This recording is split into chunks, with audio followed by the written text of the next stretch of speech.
watching The 7 from WATE 6 on your side.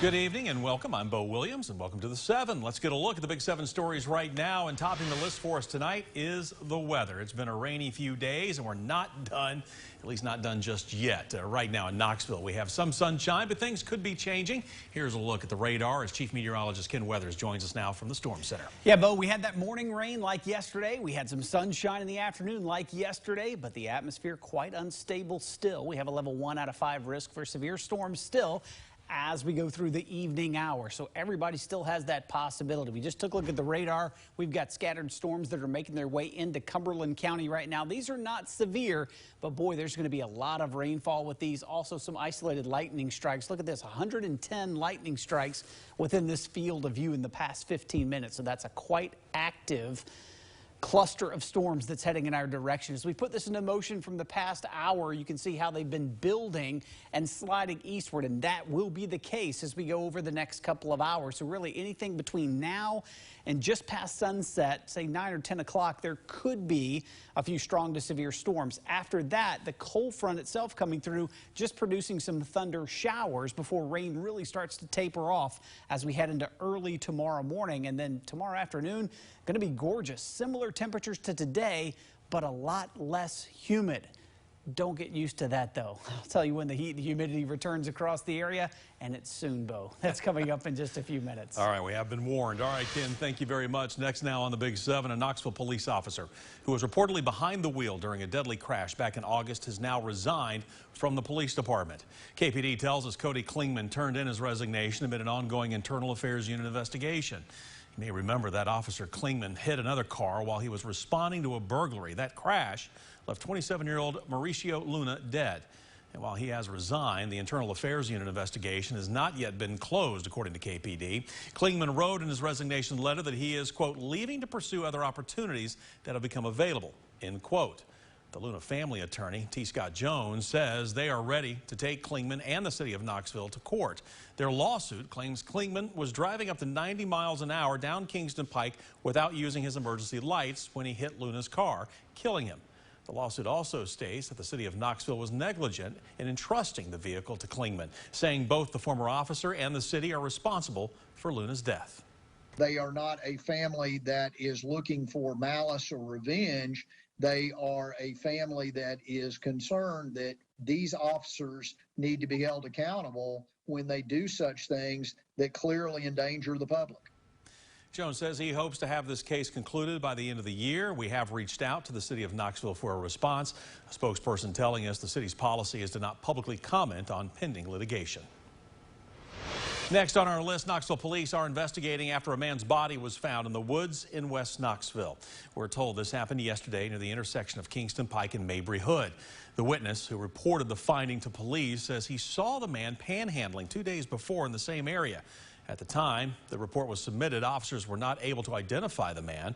We're told there are no signs of foul play at this time. Next on our Big 7 list for you, Jamestown police are asking for your help to track down a missing man. You need to take a look at this picture. Lyndon Baines was last seen leaving his home in the West Briar Avenue area of Jamestown around 3 on Sunday. We're told he was wearing a red shirt, blue jeans, and black tennis shoes with zip-up sides. Plus, he was riding the silver 2006 Aprilia motorcycle with the Tennessee tag 330ZK8. If you recognize the man, maybe you've seen the motorcycle or know anything that can help out police and help them track him down, you are asked to please call 911. In our next Big 7 story, wildlife officers say a black bear that aggressively entered a home in Wares Valley has been captured and was euthanized. We're told the bear was reported to TWRA last weekend. Apparently it smelled food cooking inside the home. This was just west of Line Springs Road. The bear was then reportedly seen pawing at a door frame and slamming into the glass, eventually getting inside. While wildlife officers say the exact cause of the bear's behavior is not known, it is believed that the bear had been fed human food at some point in the past. TWRA reminds everyone that black bears are wild animals and should be treated as such. That means never feeding them or interacting with them.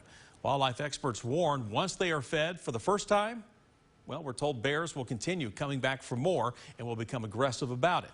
If you ever experience aggressive bear behavior, you can contact TWRA.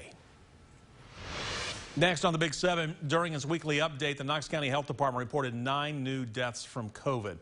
This brings the total number of deaths from the virus up to 1,400. We are also seeing the number of people being hospitalized with COVID ticking up. That number 41 as of Saturday. Also 492 new cases of the virus were reported last week. This number is higher than any number we have seen in recent memory.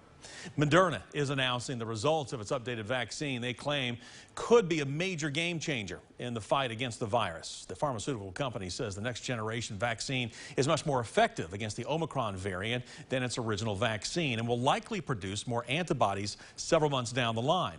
The company adds that they are already started producing large quantities of the new shot and plan to submit the data to the FDA in the coming weeks. If authorized, it should be available sometime this fall.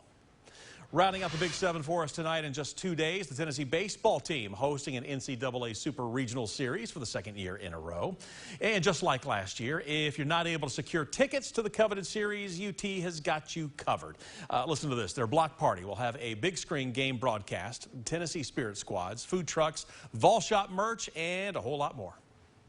Our fan base is awesome, and it's been incredible. And throughout the entire year, you know, we've had such great crowds and the support for the team and all of that. And it's really, you know, the demand to be a part of Tennessee baseball is more than the stadium right now can hold. And obviously, we have to hold some seats for the other NCAA team that's participating and all of that. So it's creating an opportunity for more of our fans to feel like they're a part of this. They've been a part of this, and it's really just a really fun, neat thing to do. In a change from 2021, this year's party is here, what you're looking at, in the green space just beyond the outfield wall down the right field line. The watch party will begin 90 minutes prior to first pitch each day, so that's 4:30 on Friday, 12:30 on Saturday, and then we'll see if a Sunday game is even necessary. There's that green space. We caught a glimpse of it there just a moment ago. And here are the dates and times for the Super Regional games. Game 1 is at 6 p.m. on Friday. Game 2 will take place Saturday at 2 p.m. Of course, make sure to tune in to our Road to the Ring special this Friday. You'll see it right before the first pitch at 5:30.